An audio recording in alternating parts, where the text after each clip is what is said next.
දානේ පූජා කරනවා කියන එක, දන් දෙනවා කියන එක අඳුරට අයිති නෑ ආලෝකයක්. ගෙවල් වල ප්‍රශ්න වැඩි නම්, කරදර වැඩි නම්, හිතේ කෙලෙස් වැඩි නම්, ඇබ්බැහිකම් වැඩි නම් දන් දෙන එක වැඩි කරන්න. දන් දෙන එක වැඩි වෙනකොට හිතට ආලෝකය එනවා. අර නරක පුරුදු නැමැති අඳුර ටික ටික අයින් වෙනවා. මේක පුදුම සහගත ක්‍රමයක්. හිත සංසිඳව ගන්න. වරදින් අත් මිදෙන්න, ජීවිතේ වෙනස් කර ගැනීම පිණිස පුදුම සහගත ක්‍රමයක් මේ ආලෝකය කරා යනවා කියන එක. කරන්න තියෙන්නේ ආලෝකයේ ඇති වෙන දේවල් පුරුදු කරන එක.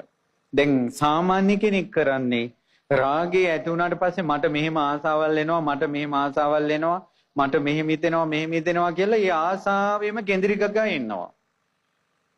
මට තරහ එනවා, මට පොඩ්ඩ බැරි වුණොත් තරහ එනවා, මට ඉක්මනට තරහ එනවා කියලා තරහෙම කේන්ද්‍රිකගා ඉන්නවා. අපේ ගෙදර ප්‍රශ්න, මහත්යාගේ ප්‍රශ්න, නෝනාගේ ප්‍රශ්න මොන කර්මයක්ද දන්නේ නැහැ කියලා ඒකම කියා ඉන්නවා.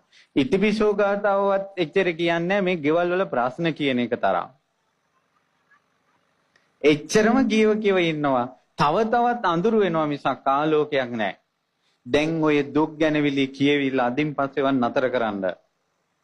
ප්‍රශ්න නැති ගෙදරක් නැහැ. අවුල් නැති හිතක් නැහැ. ඒ නිසා ඕ අන් අයට කියලා වැඩක් නැහැ. හිතේ ප්‍රශ්න හිර කරගෙන, තද කරගෙන ආලෝකේ හොයාගෙන යන්න. ආලෝකේ යනු කොමක්ද? ධර්මයේ ඇසීමයි. නැවත නැවත ධර්මයේ ඇසීමයි. නැවත නැවත දන් දීමයි. සලාග දාන එනකල් ඉන්න එපා. තමන්ට යමක් පූජා කරන්න ලැබුණේ පළතුරු ටිකක්ද ඒක පූජා කරන්න. මෙතන ඉන්න කාටවත් වැරදුන තැන් තියෙනවා. ඔයාලා අවුරුදු 20 ගාණක් විතර ඉගෙනගෙන රස්සාවක් ගත්ත කියලා හිතන්න.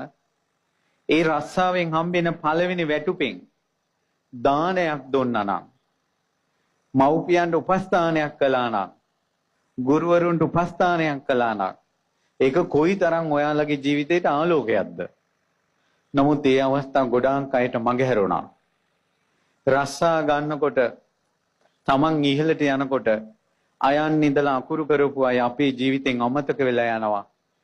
තමන්ට උපකාර කරපු අය අමතක වෙච්ච එක අඳුරක්ද එළියක්ද? අඳුරක්.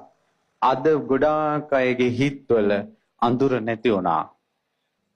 දැන් මං කිව්වේ අපිට ගුරුවරු අමතක වෙච්ච, දෙමව්පියන් අමතක වෙච්ච ඒ අඳුර අපේ ජීවිතේ තිබ්බනම් අද මේ අවුරුදු 20කට පස්සේ හරි ආදි ශිෂ්‍යයන් ගුරුවරු මුණ ගැහුණාට පස්සේ ඒ අඳුර දුර වුණා. අද කෙලෙහි ගුණ නැමැති ආලෝකේ පැතිරිලා ගියා. එතකොට දැන් අපි කියමු කවුරු හරි කෙනෙක් ස්තූප වඳින්න යනවා, බෝධින් වහන්සේලා වඳින්න යනවා. ස්තූප වඳින එක, බෝධින් වහන්සේලා වඳින එක අඳුරට අයිතිද එළියට අයිතිද? එළියට අයිති. ගෙවල් වල ප්‍රශ්න වැඩි නම්, හිතේ කරදර වැඩි නම්, ප්‍රශ්න වැඩි නම් චෛත්‍ය වඳින එක, බෝධින් වහන්සේලා වඳින එක වැඩි කරගන්න ඕන. ඒ වන්දනාව වැඩි කරගන්න ඕන. ඊළඟට සෑමලු බෝමලු අතුපතු ගන්න එක වැඩි කරගන්න ඕන. දහම් පොත්පත් කියවන එක ඇති කරගන්න ඕන. මේවා කරනකොට හිතේ බර නැති වෙලා යනවා. අඳුර නැති වෙලා යනවා. ආලෝකය ඇති වෙනවා. තව දහම් පරයයක් කියන්නම්. අපිට අඳුරක් ආවට පස්සේ නොපෙනෙන දේවල් ගණන් කරන්න බෑ. ඝන අන්ධකාරය ආවට පස්සේ මෙතන මිනිසුන් දහස් ගාණක් ඉන්නවද? දහස් ගාණම පේන්නේ නැහැ. මේ තනකොළ ගහක් ගානේ පේන්නේ නැහැ. අඳුරේ පේන්නේ නැති දේවල් ගණන් කරන්න බෑ.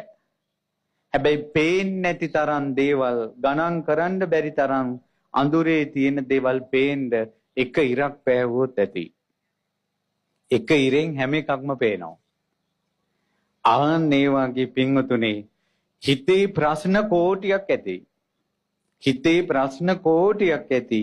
ඒ කෝටිය ප්‍රශ්න කෝටියක අඳුර නැති කරගන්න හිත සතුටු වීම තරම් එකම එක දේ ඇති. හිත එළිය කරගත්තොත් ප්‍රශ්න කෝටියක් අමතක වෙනවා.